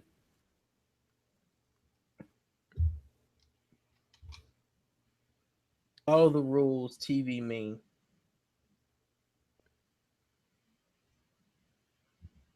Check your candy. Is that what is the check your candy mean? Oh wow. Okay. Yeah, I can't find it, man. I wish I could, because if I could play it for you, you'd see what I was talking about. It's cool, man. What I'll probably end up doing is I'll just once I find the link to it, I'll just put it on the SpannReport.com. So if you guys are listening to it and you want to see it, that the video will be available there. And we can do it. They're on like episode 6 right now. Oh, well, see, I thought it was coming. I hadn't seen an episode of that shit yet. Yeah, I told you it's out. They got episodes on MTV, the full episode. I've been grossing that Love and Hip Hop Hollywood. Nope. I started watching all that shit. Oh man, the ratchetness that is amazing. and really is one of those guilty pleasures where you just want to feel like you're better than somebody else. So that's why I watch it. Yeah, I can see all of that. That's why I watch it. Yeah, man. Oh man. You know what? Like, it's funny, man. We laughing and joking and shit like that. But it was a couple things that I wanted to talk about that was a little bit on a bit more serious note. You know, we saw last week what was going on with the University of Missouri, with the students protesting there, with the football team boycotting playing football games because they wanted the president of the university to step down because of the racial tensions that have been fostering up there. And one of the interesting things that kind of came out of that whole thing was the unfortunate comparison between going to an HBCU and going to a PWI. It's funny because that happened the same day as Blackish did an episode about PWIs versus HBCUs. Yep, it did. Yeah, one of the things it kind of made me. You remember? This is a while ago. This is like when I want to say this is like when I first got early into podcasting. You remember Alan Heller? The name? Oh, that kid in the college that got beat up or that was acting ridiculous because dudes were picking on him at Tuskegee, yeah, and then proceeded to argue with people like me on YouTube, on Twitter and shit. Yeah, I remember that fuck boy. Yeah. It ironically, it made me think of that dude, right? Because like it was like that conversation around going to an HBCU or going to a PWI. Both institutions have their pros and their cons. But like it was odd, like when you would see people say, well, you wouldn't be going through this shit if you went to an HBCU. And it was almost as if we were kind of like whitewashing or like just glossing over the fact that although we love HBCUs, that HBCUs also have issues that they deal with also. And just because you aren't necessarily dealing with racism at an HBCU, that doesn't mean that you won't be dealing with issues such as sexism at an HBCU, or even Islamophobia to a certain degree at an HBCU, or the aspect of respectability politics at a lot of HBCUs is a bit rampant.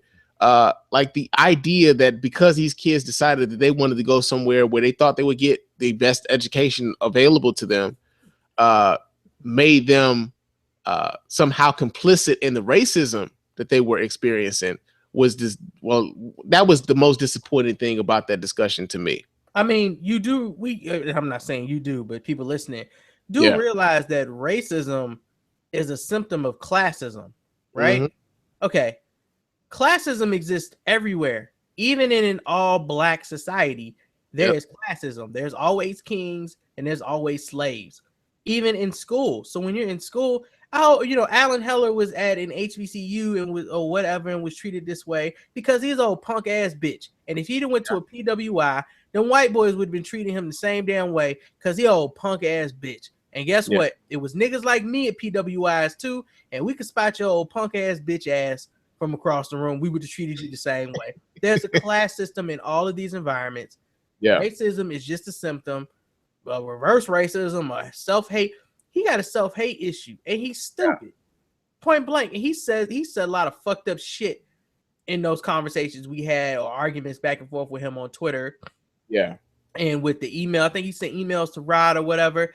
He was just he was a true cracked open fucknut. And I don't understand that whole the whole PWI versus HBCU debate is full of a bunch of cracked fucknuts. Yeah. Who I don't know, take pride in your degree, take pride in your education, take pride in your institute, but don't downplay other people because they went to a different type of school. In the existence of PWIs and HBCUs, both have bad schools. PWIs have just as many party schools. Well, I can't hold them. PWIs have party schools, just like HBCUs have schools you don't necessarily want to apply or go to, if you're serious about your education. Yeah. Yeah, and that's the thing. Like, I remember when I was going to Tennessee State, in Nashville, you had Tennessee State, you had Fisk right down the street, and then you had Vanderbilt. And there were times when we would go to parties at Vanderbilt, and those fuckers were banging, right? But you would look at the dynamic between Fisk and Tennessee State. A lot of those Fisk students were going to Tennessee State parties, right? Mm-hmm. Tennessee State was considered the party black school within Nashville, right? So, you always had that dynamic there. But I think the fruitlessness of the argument is like, hey, just because you go to a predominantly white institution, that you're going to get the best education at that particular place. That's not necessarily so. And I think a lot of times, the argument sometimes is made that the HBCUs have kind of outlived their usefulness. We aren't in a segregated society anymore, and which is a misnomer, because we really are still very segregated in a lot of the ways that we kind of socialize ourselves. But it was just odd to me that with these kids fighting against the racism that was happening to them every day, that you had a segment of black folks who were pretty much blaming them for the racism that they were experiencing every day. And that was the most disappointing part of it to me. Right. So where do you go when you apply to, and see, I've had the reverse effects when dealing with certain things. And I worked for a company, I won't say the company's name, but when I first came out of college, I was 6 months in advance hired for a company, which means they offered me the job and I signed the paperwork in November, but I didn't graduate until May. That's how bad they wanted me. Mm-hmm. So I committed, graduated, moved up there. My first resource manager was black. That some bitch had issues, and part of them was self-hate issues or just looking at me differently because I was black issues. The guy that I was partnered with, and we were actually friends, we went to the same school. I knew this guy, but we weren't close friends. We were cool. He would talk to him or congratulate him better than he did with me. Like, I remember the first meeting we had in that guy's office, he was like, he looked at my white counterpart, who did not have the same skills that I had, who did not have the experience that I had, but was a really nice guy. And he could learn really good. Like, he did really well where he got his job at, which was awesome. But I remember looking at him, he was like, oh, you wore a tie. I appreciate that. That shows professionalism and something else. I'm like, okay. Then he looked at me and he goes, yeah, so we have some problems with you. Like, what's going on with your situation? I wanted to pick up my chair and throw it at him. Wow. I was so pissed when he did that. And the irony of it was I had 3 different projects fighting to get me to their location because they needed somebody with my skills. The other guy, they were still trying to look for him a solid project. Me, I had options. I had to pick and choose where I wanted to go. But this dipshit felt like he needed to try to berate me to build me up. And that's a whole nother conversation within the black culture. Berating people to build them up or make them stronger is a huge misnomer and a terrible misunderstanding that has plagued our culture for years or decades now. Decades. It started with slavery too. Beat the shit out of them and they'll become better workers. Now it's beat the shit out of your kids and they'll become better students. And that is not how white people have been raising their successful ass, rich ass kids ever. Right. But we don't look at things like that. So either way, this whole they gonna treat you better because they black bullshit. I've had cops treat me worse because they were black. I've had people in work treat me worse because they were black. And it's not all black people. It's just them niggas. It's them toms. That's just how it works. So you can go to a PWI and get an amazing experience, and you can go to an HBCU and get an amazing experience, and vice versa. You can go to a PWI and get an awful experience, and you can go to an HBCU and get an awful experience. Hey, check it. It works like this too. You could go to an HBCU, get an awful experience, Alan Heller, transfer to a PWI and get another awful experience because your name is Alan Heller and you made from straight bitch. I didn't mean to bring up such bad memories for you, bro. I hate niggas like him. I don't like niggas like him. Well, here's the thing with Alan Heller, because he was one of the as I understand it now, Alan Heller is like he's completely flipped his script as far as he's like a black nationalist now, and he's trying to like distance himself from some of those earlier statements he made about like going to a predominantly black institution or HBCU, and he's trying to he's done a 180 as I'm hearing, right? Yeah, stay woke, nigga. Yeah, he's done that 180 as I'm hearing. I don't fuck with him, and I remember I did a little ethering of him years ago on my show, but like the thing of it was like it was odd because the first person I thought about when I started seeing these conversations pop up was him. You know what I mean? Like it was like I just remember this dude being real greasy about HBCUs and talking about it because of his bad experience there. And then you started seeing, especially like on Twitter, that conversation is like one of those running things, right? HBCU versus PWI. But I just felt like it was a bit disheartening to see so many black people being dicks, so to speak, to these kids that were going to the University of Missouri and that were going through some of the things that they were. Now, I remember I also saw like a meme that was popping up about the kid who was actively doing the hunger strike, and they were talking about his family being worth $20 million, as if his family being worth $20 million negates the racism that he was experiencing. I don't know when that has ever been true. When has it ever been true that because you're a black millionaire, you don't experience racism anymore? It's never been true. They still don't want to let them niggas in their country clubs. Yeah. I don't understand, just because they got money. Like you think that to a point it is classism, and then to a point it's still racism. They still don't want to fuck with them niggas because they think they better than dark-skinned people. Yeah. Or darker skinned people. Because it's a global thing. That's another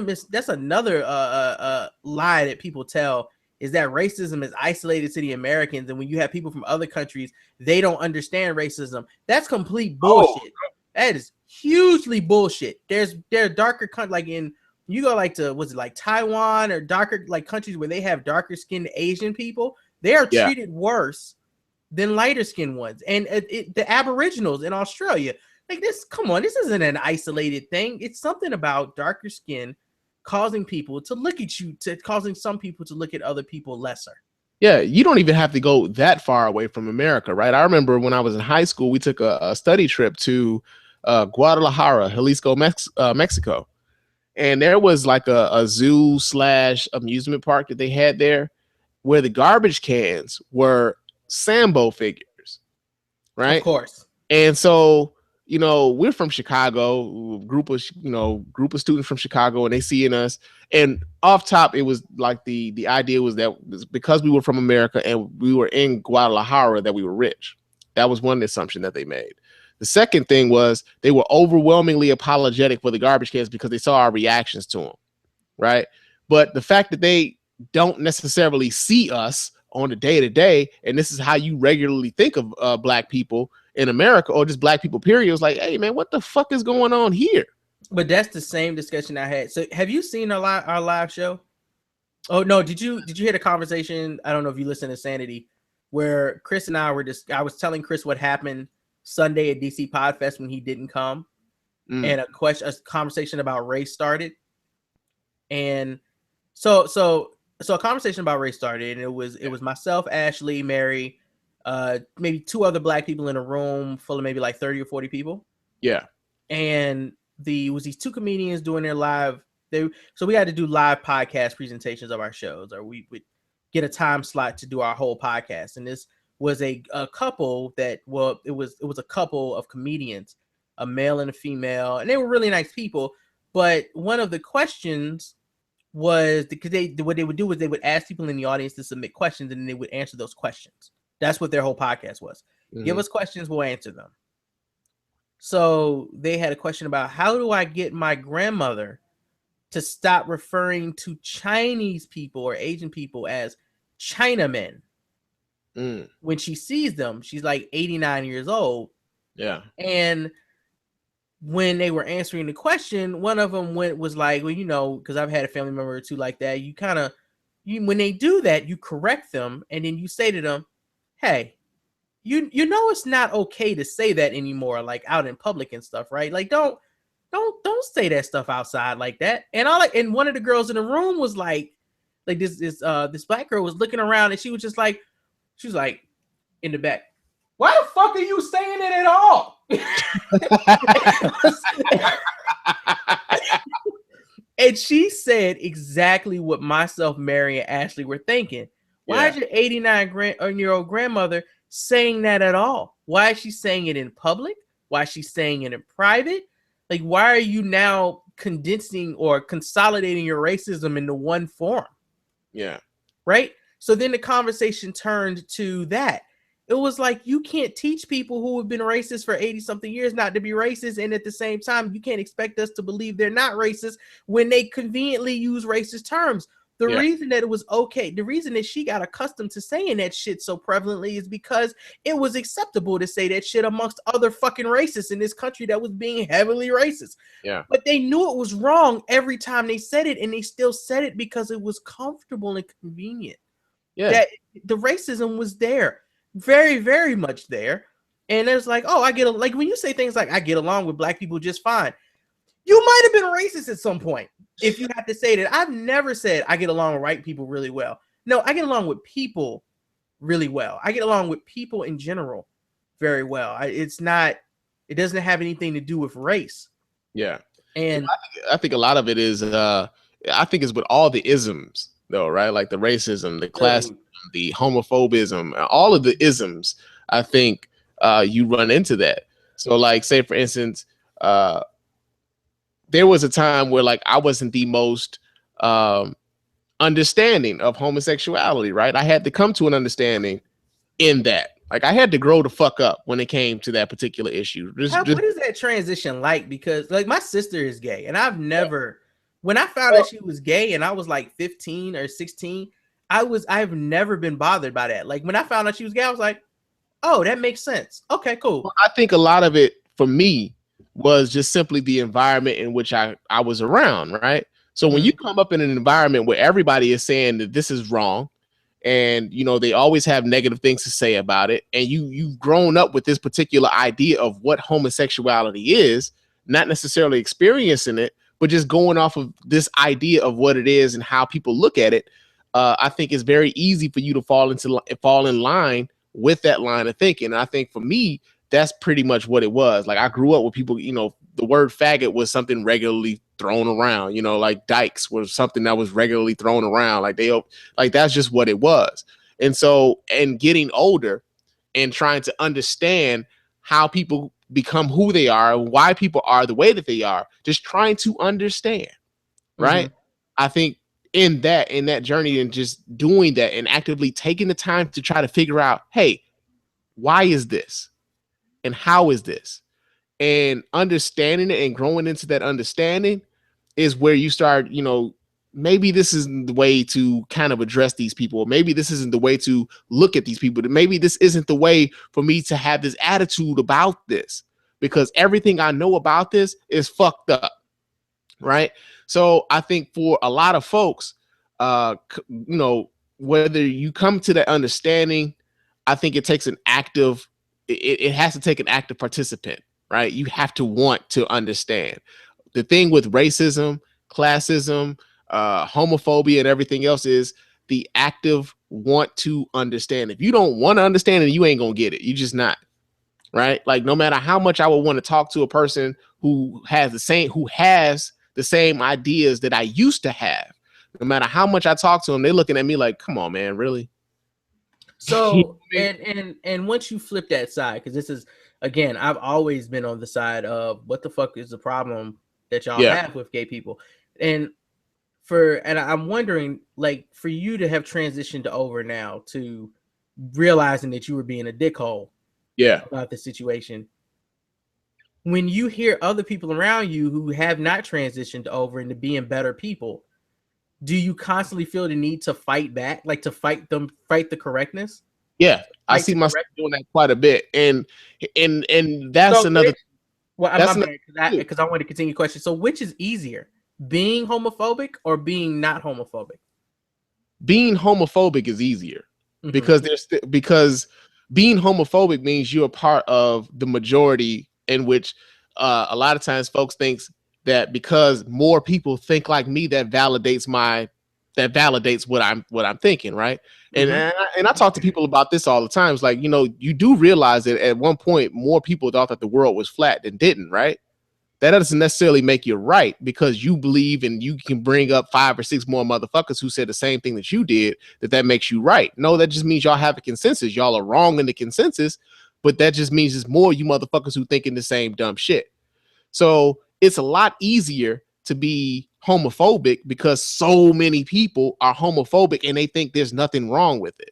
So when you go from being homophobic to understanding why, or just trying to understand it, and you try to explain that to somebody who's been homophobic all their life and they surrounded by a whole bunch of other homophobic motherfuckers, like, they ain't trying to hear that shit. They just like, yeah, whatever, man. And then they'll go into the whole thing of, well, you must be gay too.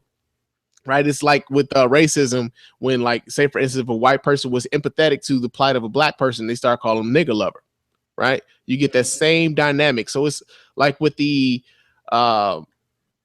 with that particular thing with the isms, it's just a lot easier. If there's a majority of people espousing the same bullshit, a lot of people just find it easier to find comfort in the fact that they got a whole lot of other motherfuckers who are thinking the same shit that they are. And I mean, I know it's easier. I just want to hear your explanation of it, because it clearly is easier, because so many motherfuckers just refuse to listen to themselves sounding like bigots and homophobic trash ass savages. It trips me out when I hear I've cut a bunch of friends off on Facebook.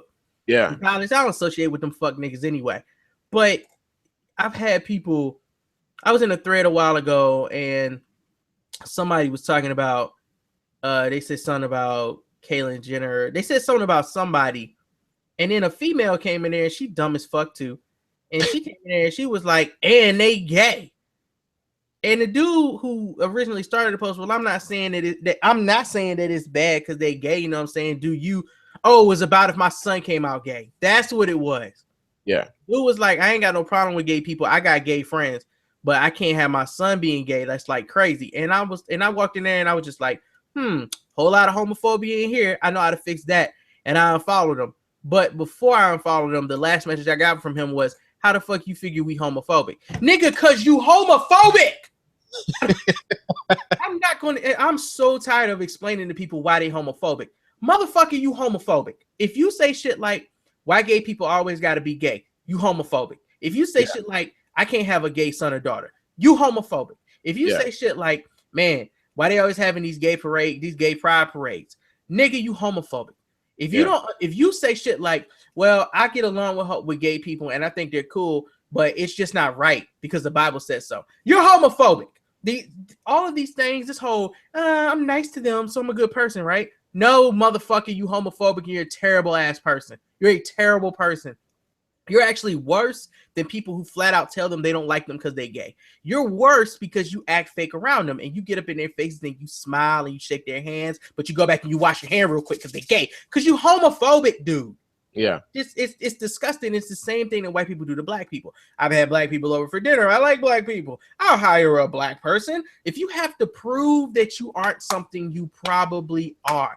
I don't need to prove to anybody that I don't hit women. You know why? Because I've never hit a woman. Like you don't have to do that. I don't have to prove that I'm not gay because I'm never gay bashing anyone. Yeah. I used to say shit. I used to say, man, that's gay as hell all the time because it was just cool to say with my friends. I wasn't homophobic. I was dumb as fucking being naive. So as soon as I realized what I was saying hurt gay people that I cared about or was cool with, I instantly stopped. I was like, yo, okay, that's not cool. You can't say that. I've had conversations where I'm like, sometimes I wish I could just say fag in the term of you are such a dumb fucking person. I can't think of a worse word to call you. So I'm going to call you this despicable, disgusting word that I don't even like formulating within my mouth. But I don't say it because it's wrong to even portray it that way or sell it that way to people. And it hurts people. It's hurt. The term chinky eyes is very popular. That shit is wrong. Stop saying it. It's wrong. It's racist. It's a racial slur. It's about Asian people, calling people yellow people, using the term spit. Shit, I just learned this weekend. I've been saying, dude, I got gypped for the longest. I didn't realize that had to do with gypsies. Guess what I don't say anymore? I got gypped. When you learn that it's wrong, just correct the action. Be a better person. But these motherfuckers don't want to be wrong. Your biggest issue, Spann, dealing with people who haven't transitioned is that they're cowards because they don't ever want to be wrong. They'll never transition because they don't want to be wrong. Yeah, and I get that. And you know what I mean? Like, I did an episode. Matter of fact, you watched that episode where it was a guy that I went to school with years ago, and we kind of went back and forth on that topic where that fuck nigga. Yeah, well, my thing has always been, you know, and I just kind of feel like with a lot of things, like you would want those around you to get to the same kind of understanding that you have. But at the same time, like I did, I have to understand that people are going to come into their understandings in their own time. He may not necessarily get it in the way that I want him to understand it or in the time that I want him to understand it. But hopefully at some point they come to that understanding where they get it to where like, hey, man, I was fucking up. You know, in much the same way that like I had to understand, like, yo, man, what you saying is fucked up. What you thought was fucked up. You know, it's just like I was having a conversation with a guy on Facebook and we were talking about you know, TV shows and like and how black people are portrayed on TV shows. That seems to go over. That's another conversation that goes on a lot. And you know, one of the things that we're saying, you know, somebody in the thread was talking about, you know, like the gay agenda is being pushed upon them or whatever. Like, I don't have any problems. Oh my God. I don't have any problems with gay people, but they always pushing this homosexuality stuff or they forcing this down our throats. And I'm like, well, you wouldn't necessarily have like, first of all, if you didn't have a problem with homosexuals, then you wouldn't feel as if seeing two homosexuals on screen is being forced down your throat. You wouldn't have that feeling. You would just acknowledge it for what it was and just keep it pushing. But Spann, they said the same thing about black people when they tried to put more black people on television. They trying to force these niggas down our throat. Bruh, I make these arguments all the time. I'm telling you, like, look, dude, like you realize you are perpetuating the same sort of shit that was going on when people like you were trying to break through and just function normally in this country. Yeah, man, but it's different. But it's different now because it's me. You don't want that comparison. Like to try to like when you compare some of the things that black people dealt with homosexuality and what homosexuals are dealing with now, like a lot of black folks just ain't trying to hear. They shut that shit down quick and they'll go straight to slavery. Like, hey man, I ain't know no black people I ain't know no gay people that were slaves. Like, hey man, you actually don't think that they were gay slaves? You think that being gay and being black are mutually exclusive? Come on, bruh. Let's not even get into the flip side of the type of the sexual abuse that happened during slavery. But again, like I said, man, like it's unfortunate but it's just one of those things where, like, even when in a conversation like that, like somebody is 89 years old, I don't think they will ever come to that realization, right? No, they won't. I don't see it. I don't think they'll ever come to that realization. But when you're in your 20s and your 30s and you're growing up and you're starting to really formulate how you look at the world and everything around it and everything in it, and you start really examining how you were brought up, how you were formulating, like all of these things, man, you start figuring out, okay, some of the shit that I was taught back in the day was some bullshit. Some of the stuff that I'm learning now actually have some legitimacy. I have to pick and choose between these and formulate my opinion as to how I want to go forward. Just because you grew up a certain way doesn't necessarily mean you have to go on in life the exact same way. And you're not the same person that you were at 10, that you would be at 20, that you would be at 30. You're just not. And so sometimes you come into better better understandings. Hopefully you will come into better understandings as you get older. But for a lot of us, man, unfortunately, that shit just does not happen. That shit's just crazy, bro. Like it's so crazy. I've actually stopped. I've actually stopped arguing with people. Yeah. About this stuff, like, yeah, because I've been doing it for so long that I just had to stop. And the more I have to deal with it, the more I have to come to the realization that there are just people close to me that I will never fully like as a person. Yeah.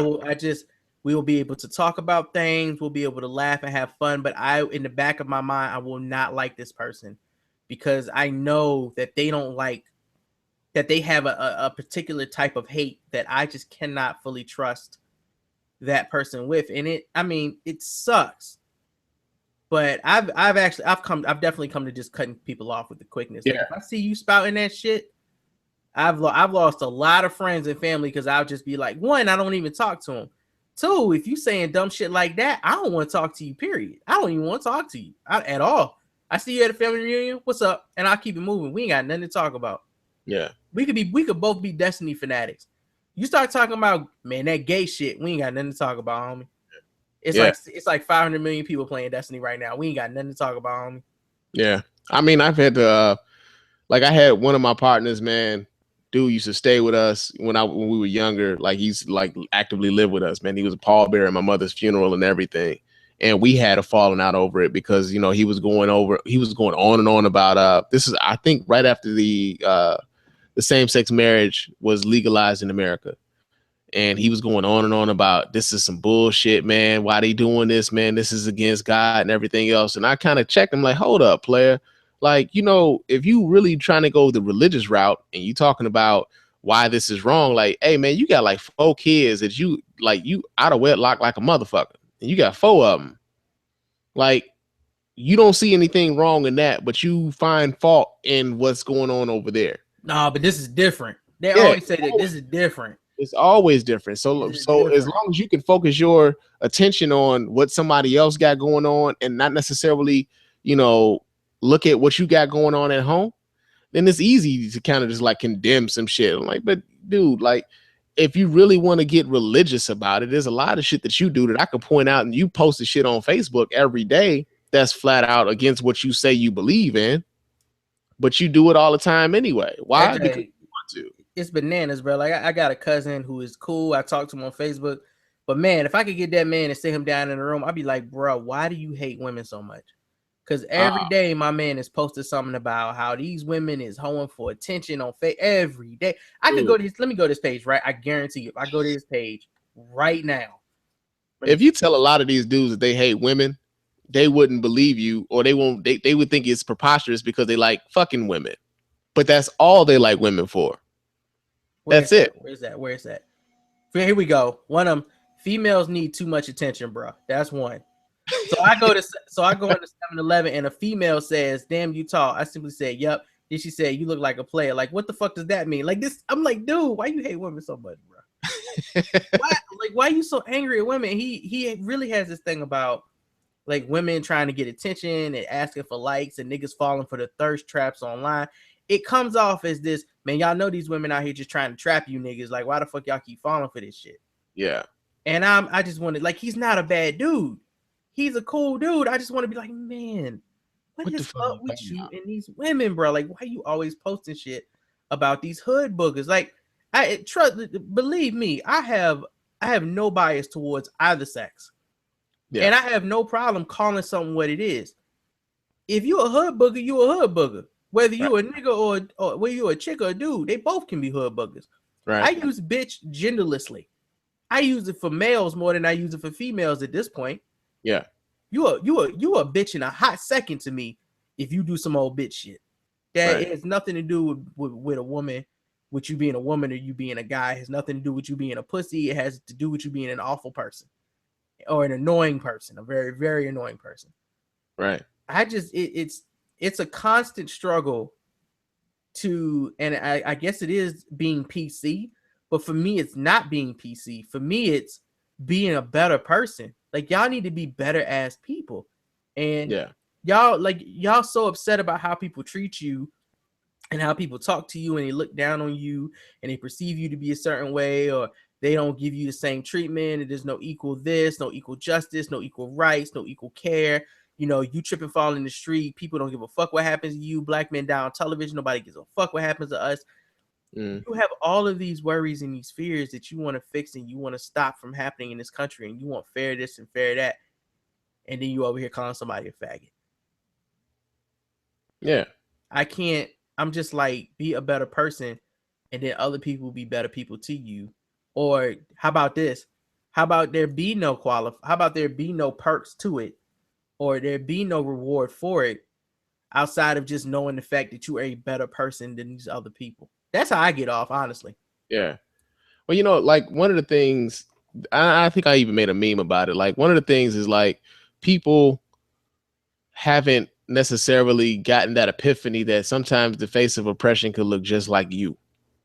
Right. Yep. So if, you know, like, if you feel like you being beaten down by the man, like the white man got you by the balls, I can't get ahead because the white man doing X, Y, and Z. And then you go ahead and you turn around and then you'll say, like, if I see a gay couple making out in public, I'm gonna beat their ass and everything else, not seeing yourself as being a part of an oppressive system. Like, a lot of folks just ain't necessarily, they just haven't had that epiphany. Like, yo, man, I'm kind of fucked up too. I'm in a position to where I can exert some power over somebody else, and I use it in a bad way. They don't make that connection. And is I don't know if we can ever really expect the masses to, you know, I don't know if we can ever expect the masses to kind of come into that realization. Like, as much as we hate it and as much as we like lament against it, I think this is as with human nature, there's always just going to be a fucked up portion of us. Well, no, that's the thing. Human nature, period, is what it is. There are some people that just are not better people. They don't have it in them to be. And they don't want to be. Right. But it's because they don't have it in them. Why? If you don't have it in you, this is like some people are really, really good basketball players and some people aren't. Some people are very good speakers and some people aren't. Some people are funny, some people aren't. Some people are just awful people. Some people are very weak-minded. Some people are followers, will never be leaders. Some people need to feel like other people are more worthless than they feel. Yeah. You cannot get those people to be better people. You can't fix those people. You can't change those people. The amount of work that you would put into doing that, bad energy could be put into something else more, and the return for it will be much greater than this one person who you could just cut off. And honestly, if we had majority more better people that started to make the worst people feel like shit, then they would start to change on their own. Yeah. But, you know, that's just my theory. That's why I treat everybody who's a fucking savage like a fucking savage. I want you to feel bad. Oh, indeed. I spare no expense on talking shit to the motherfuckers who definitely need to hear it. Real talk. Yep. Yeah, man. But we kind of running short on time here. So I'm not gonna do the good gun news today. We running short. But I did want to get into some of this listener feedback. I got a voicemail here, and I think this is from the homie Be Honest. Let me go ahead and play this here. We can go right into the listener feedback. Hey, what's going on? This is Be Honest from the No Nonsense Show. Just got through checking out episode 93 and respond to something that was said on there. So I do understand that there are a lot of teachers who are in the field who are just getting a paycheck. We've actually spoken about that on our show as well. But I think it's a little bit reductive to assume that every single, or not, you didn't say every single teacher, so let me take that back, but to assume that there are a lot of teachers out there whose only, goal is to pay back student loans or whatever. I think that the difference in me when I was a teacher and most teachers is that I was already very equipped to handle kids like that because I went to school with kids like that. I was in a school where we joked most of the class before we even got to any work, if we did work at all. So because of that, I was very equipped to shut down those types of situations before they got to the point where that video that I posted showed where I guess it was a CBS school or whatever you said, where they were terrorizing that substitute. That would never happen in my class because the first time that kid jumped in and said something stupid, I was going to make the girls laugh at him by telling a joke about him. And, it would have went like that. He would joke me, I would have joked him. And after a while, I would have gained his respect and we would have been able to continue on. However, most teachers aren't equipped to handle a situation like that. Either they're not funny enough, they're not comfortable enough around those type of people, or whatever the case may be. However, I don't think that diminishes their love for teaching. I think teachers are a very important part of our culture and our society. And, a lot of times the teaching jobs that are available are at the schools where they may not be like the students. You come fresh out of school as getting your teaching degree or your certification, and then you're put into a school where you're faced with those types of kids that you're not necessarily familiar with, or you're not familiar with the way to handle those types of situations. So I don't necessarily think that it's the lack of love for teaching as much as it is I get in a situation and I'm slowly beaten down, slowly discredited for being a good teacher because the kids aren't paying attention. I don't know how to handle them. And it becomes a disciplinary thing as opposed to an educational thing. But besides that, I would love to hear Ms. Hawkins' story. She sounds like an awesome human being as well as an awesome teacher. I think you should really push to get her on, because that perspective is something that a lot of people need to hear. The ability to go into a situation and, make lemonade from lemons. That is the type of thing that people need to hear more often. And I'm sure that there are a lot of jewels to be heard in her interview. So I'm requesting and challenging you to definitely get Ms. Hawkins on the show and have her talk. Other than that, though, man, good show, and I'll holler at you later. All right. Okay, for those of you who may be trying to catch up, on episode 93, I did talk about what happened in South Carolina with the resource officer slamming that young girl, tossing her across the floor, and the reaction of the substitute teacher who called in the administrator and the resource officer in order to handle that situation. And one of the biggest things that I said was, it was odd to me that in the aftermath of that video coming out, there were so many different videos coming out of kids behaving badly in school, right, to kind of justify the actions of that officer. And I saw a lot of Black people passing around those videos as well, to the point where they were passing around old videos, like that video of that young dude who was threatening that substitute teacher at CVS High School in Chicago, was over 4 years old, right? And so I saw that video go viral right after the whole thing with South Carolina. And I spoke about my experience going to an alternative high school in Chicago. And I talked about Mrs. Hawkins, who was the principal of that school, and how a lot of the students in that school were what some would deem some of the more irredeemable kids in the Chicago public school system. And she fostered an environment to not only make these guys kind of set aside whatever gang beefs they may have had, but really made an environment to where everybody in there thought that they were preparing to go to college. And she sent a lot of kids to college, me included. And so, one of the things that I said last week or a couple of weeks ago was the fact that, there are a lot of teachers who are teaching not because they have a love for teaching, but because they do want to pay off student loans. And part of paying off that student loan is to go ahead and do some teaching for a bit. And you have situations where the teachers don't necessarily have the connection with the students because it's not something that they necessarily want to be doing in the first place. and it kind of fosters a bit of disconnect with the teachers and the students when you don't necessarily want to be there. And this is something that you don't want to do. I don't think that all teachers are like that. I think that in order to be a teacher, it takes a definite passion to want to be there. I know a few teachers. I went to school with a few teachers. A few of my friends that I graduated from high school and college are teaching at the high school that I graduated from right now.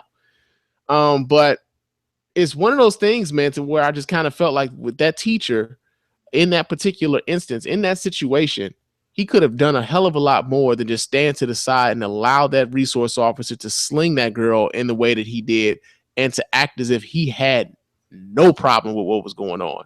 And I think another problem that I had was the assumption that a lot of those kids were like the whole classroom was in a bit of a was acting a fool and she was the worst one. And I think the thing that I said a couple weeks ago was the fact that we started making up scenarios in which the actions of that officer was okay. And we can only go on really what we saw in that video. And what we saw in that video was that young girl sitting in that chair, her being yoked up by her neck, slammed in the desk, and then tossed across the fucking room. You can try to make up a scenario to justify that. I just don't see any scenario playing out to where you walk into a room and a police officer twice, 3 times your size decides he wants to pick you up by your neck, slam you in the desk, and toss your ass across the room. I just don't see where that is acceptable and why us as black men would find that acceptable, because we know this shit doesn't happen anywhere else. We haven't seen it. We just haven't seen it. We've seen far too many instances of our kids being beat the fuck down by people who are in positions of authority, especially white men who are in positions of authority, beating our kids down, and especially our girls. We saw the same shit in McKinney, Texas. And when those young black men decided they wanted to try to assist that little girl, this dude pulled his fucking gun on him while he had his knee in this girl's back. So my pushback on this is simply the fact that, hey, that teacher stood aside and allowed that shit to happen. He didn't intercede at all. He didn't say, hey, man, you don't have to do all that shit. That's totally fucking unnecessary. There are ways to go about interacting with these kids that don't involve beating the fuck out of them all the time. And that's why I had an issue with that teacher in that particular instance, bruh. Hey, Brandon, you have anything to say on that at all? Why? Okay. And my girlfriend's a teacher. Why is there this assumption that when you say there are a lot of teachers who are teaching to pay off student loans, that it was taken as all teachers or majority of teachers are working to pay off student loans? Like, a lot has never met the majority. Yeah. A lot has never met all. A lot is just a way to it's just an adjective, or it's a qualifier for more than probably should be. Yeah. Or just a large number of, which is accurate. There are, and that's in every profession. There are teachers who are just substitute teachers, regular teachers that are just working. They're just sitting in a classroom all day long, not teaching the goddamn thing because they need to put food on the table or because they need to pay off a student loan, or like I don't understand why they're not equipped. Of course, they can also not be equipped. You cannot be equipped and not care at the same time. Like, those two are not mutually exclusive. Just like I work in a profession where there are people who make a lot of money and come to work every day and don't want to do shit. They're also not equipped to do shit, but they would also, if we're equipped, rather just sit there and not do a damn thing. Yeah. I don't even want to talk about the South Carolina situation because I have so many problems. One of them definitely being that teacher and the assistant principal stood there and watched all this happen. Then the assumption that there was rowdiness in that room before all this happened is complete bullshit and should be feathered out by the fact that the students in the room while this was happening kept their heads down and looked away. You don't go into a rowdy classroom, and we've seen videos of rowdy classrooms where shit like this happens. Those students don't just look at their desk and try not to make eye contact with the situation to keep from being the ones that get slammed next. Then there's another problem in this school that nobody wants to talk about, or people are acting like doesn't exist, and the patchwork of people to cover for this fucking officer has been disgusting. Black and regular people. And I say regular people because there's everybody else besides your black ass. But This whole I just think those teachers aren't equipped. Yeah, they probably aren't. They also probably don't want to be equipped. They don't want to care, and they probably don't want to teach. And whether you want to respect that or not, there is a large number of teachers who are just bad teachers or teaching to pay for whatever reason. They might be trying to pay back a student loan. They might just be a bad damn teacher. They might be stuck in a profession. They have a mortgage on a house that needs to be paid for. Whatever the reason is, they're just not good teachers. And that teacher, that substitute, whatever that was in that room that day, that was one of them. That wasn't a good teacher. That principal wasn't a good principal. That officer wasn't a good officer. So only people I feel bad for in that room are the students. Yeah. Because they have no power in that environment. Yeah. And I played there were a couple of interviews of the two students who videotaped that incident. And neither one of those students spoke of a rowdiness in the classroom. Not that, and I don't even want to say not as if they would, right? We were acting like some badass kids or whatever, but both of them act like one of the girls was like the girl that was arrested for speaking out, for saying that this isn't right. Like, she was arrested for that. She videotaped that and said, "Hey man, this isn't right." And she went to jail behind that. I know there was a rally of a lot of kids. Like, I think they said it was like 100 students like rallying on behalf of that police officer. But at the same time, I can remember being in school, bro, just trying to get out of class for whatever the fuck reason. Right? If it was a test that was coming up and I didn't necessarily feel prepared for, like, hey man, if somebody go ahead and like do a rally real quick, I'm all for it. I would like to know the racial numbers, the ethnicity percentages, of the kids that rallied behind this officer, the incentive of the parents who had their kids rallying behind those officers. Because I'm sorry, any parent who watched that video and saw that girl get slammed like that, who championed that officer, I probably would report that person to CPS and have their home checked for abuse. Yeah, because that's just not. There's nothing about that video that is acceptable, and there's no moment in it that's not cringeworthy and just flat out disgusting. Indeed, bro. Indeed. So.